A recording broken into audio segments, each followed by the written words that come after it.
Iran और Israel आज जंग का 7वां दिन है। 1300 लोगों की मौत हो चुकी है और कई घर बर्बाद हो चुके हैं।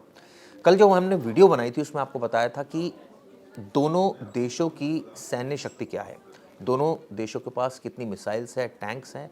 आज हम आपको बताएंगे किस तरह से अब तक कितना नुकसान हो चुका है, यानी ईरान में कितना नुकसान हुआ है और इजराइल में कितना नुकसान हुआ है।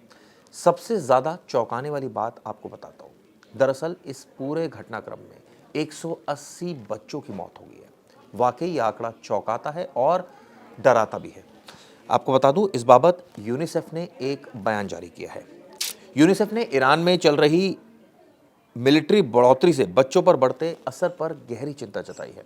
उनका साफ साफ कहना है कि 180 बच्चे अब तक मारे गए हैं, कई जख्मी हुए हैं और ऐसे में इस घटना की जितनी निंदा की जाए उतना कम है।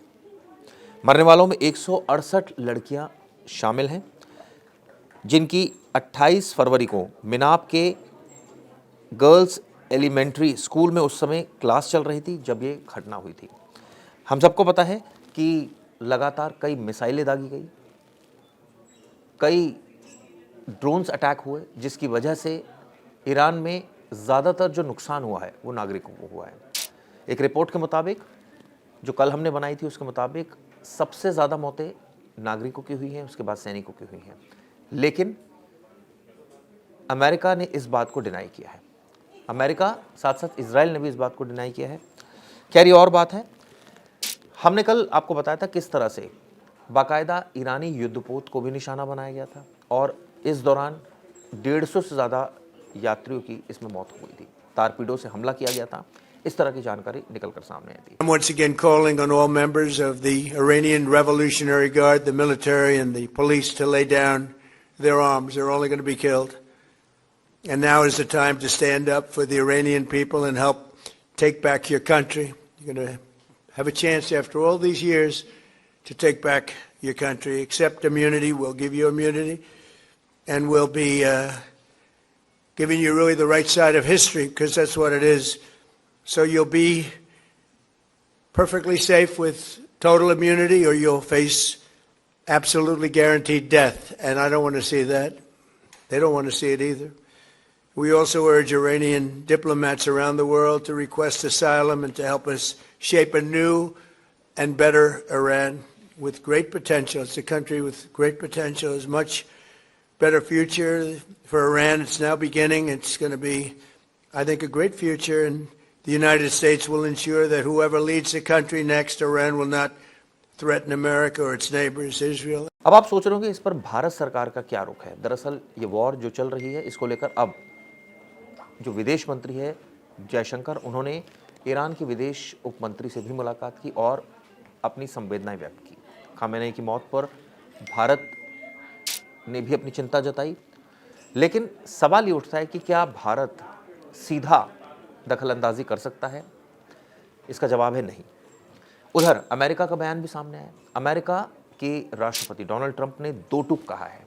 पहली बात उन्होंने जो सैफ लहजे में कही कि अब जो भी सरकार ईरान में बनेगी वो उनकी मदद के बिना नहीं बनेगी। यानी खामेनेई आतंकवादी संगठनों को समर्थन करता था और उसी की वजह से न सिर्फ इजराइल बल्कि कई और मुल्कों पर अटैक होते थे। अब उसका खात्मा कर दिया गया है और उनका साफ साफ कहना है कि अब जो भी सरकार बनेगी उसमें उनकी पूरी दखलंदाजी होगी। उन्होंने साफ कहा, इस समय जो मिलिट्री अटैक कर रहे हैं इजराइल पर, अमेरिका पर, अमेरिका ने साफ चेताया कि अगर वो अभी भी नहीं सुधरे तो आने वाले वक्त में किस तरह के हमले होंगे इसका उनको अंदाजा भी नहीं है। इस बीच एक और खबर काफ़ी चर्चा का विषय बनी है। दरअसल डोनाल्ड ट्रंप ने अभी कहा है कि उनका फोकस फिलहाल तो ईरान के ऊपर है, लेकिन इसके बाद अमेरिकी विदेश नीति का रुख क्यूबा की ओर मुड़ सकता है। अब सोचिए, क्या अगला टारगेट क्यूबा होगा? अब इसको लेकर चर्चाओं का बाजार गर्म हो गया है। लेकिन इस घटनाक्रम का पूरे विदेश पर क्या असर पड़ रहा है, कई देशों पर क्या असर पड़ रहा है, ये भी बात कर लेते हैं। हम सबको पता है कि ईरान ने कई गल्फ कंट्रीज पर भी अटैक किया है। ईरान तेल का मुख्य स्रोत है।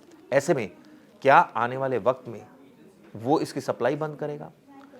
ये बात साफ है कि उसके इजराइल और अमेरिका से संबंध अच्छे नहीं हैं और हो सकता है कि आने वाले वक्त में वो उन पर कुछ पाबंदियां लगाए।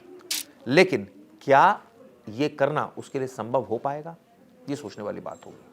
Priority right now is for Iran to exercise the ultimate resistance against the aggressor. We are under attack, under invasion by American and Israelis, and they are trying to impose maximum damage to Iran. As we are speaking, my fellow citizens are under constant attack by carpet bombing, which is happening by Americans and Israelis. Tehran is under constant attack. And we have no option just to resist to the last bullet that we do have and to the last soldier that we do have. This is the very heroic, very nationalistic battle for us, and we have to stop the aggressor of his of their atrocities in Iran. एक और जानकारी निकल कर आ रही है। दरअसल US ने 30 से ज़्यादा ईरानी जहाज़ों को डुबो दिया है, इस तरह की जानकारी है। ये बात सेटकॉम कमांडर ने कही है और उन्होंने दावा किया है कि यूएस ने अब तक 30 से ज़्यादा ईरानी जहाज़ों को डुबो दिया है। इस बीच ईरान पर हमला रोकने वाला प्रस्ताव यूएस संसद ने खारिज कर दिया है।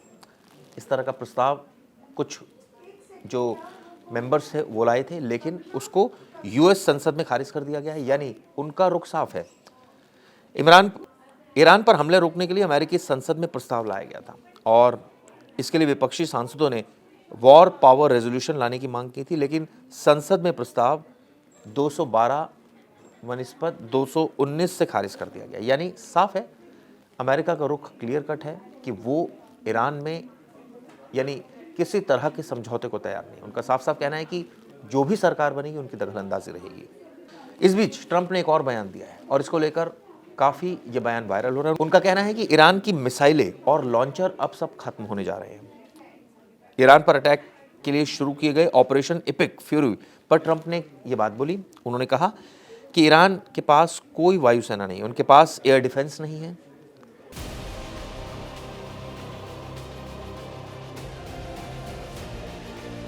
लगभग 60% और 64% सामान खत्म हो गया है, इस तरह का दावा अमेरिका के प्रेसिडेंट ने किया है। इस बीच ईरान का नया हमला भी शुरू हो गया है। ईरान ने तेल अवीव यानी इजराइल पर अपनी जो मिसाइलें है वो दागी है। खैबर मिसाइलें इनको कहा जाता है, ये दागी है और इससे वहाँ भी काफ़ी नुकसान की खबरें सामने आ रही हैं। इस बीच ईरान के विदेश मंत्री का भी बयान आया। उनका साफ साफ कहना है कि जो आगे बढ़ेगा दलदल में फंसेगा। उन्होंने साफ कहा कि इस युद्ध के लिए ईरान भी लंबे वक्त से तैयार था। ईरान की शक्तिशाली सेना ये सुनिश्चित कर रही है कि जो भी आगे बढ़ने का फैसला करे उसके लिए ये एक दलदल बन जाए। We have only just begun to fight and fight decisively. Having a chance to hear from Admiral Cooper. If you think you've seen something, just wait. The amount of combat power that's still flowing, that's still coming, that we'll be able to project over Iran is a multiples of what it currently is right now when you add up our capabilities and those of the Israeli Defense Forces. इस बीच Tehran पर ताज़ा हमलों की तस्वीरें भी सामने आई है। दरअसल कई वीडियो सामने है जिसमें तेहरान की खास शॉपिंग स्ट्रीट पर इजराइल ने अटैक किया है और वाकई इसमें काफ़ी नुकसान देखने को मिला है। चलिए, इस वीडियो में हमने आपको बताया किस तरह से एक्शन चल रहा है दोनों देशों के बीच, कौन किस पर कहां कहां अटैक कर रहा है और ऐसे में दोनों देशों के जो नेता हैं वो किस तरह से बयानबाजी कर रहे हैं। ईरान के जो उप विदेश मंत्री उन्होंने भारत के जो विदेश मंत्री उनसे मुलाकात की, ये भी अपडेट आपको दिया। अब ये वॉर कब तक चलेगी इसके बारे में अभी कोई अपडेट सामने नहीं आ रहा है और दोनों देश एक दूसरे को खुली चेतावनी दे रहे हैं। ऐसे में अमेरिका ने यह भी बात साफ कही है कि अब जो भी सरकार होगी ईरान में उनकी दखलंदाजी रहेगी। क्या ये वीडियो आपको कैसी लगी दोस्तों, जरूर बताइएगा। अपने डिटेल्स कमेंट बॉक्स में डालिए। धन्यवाद।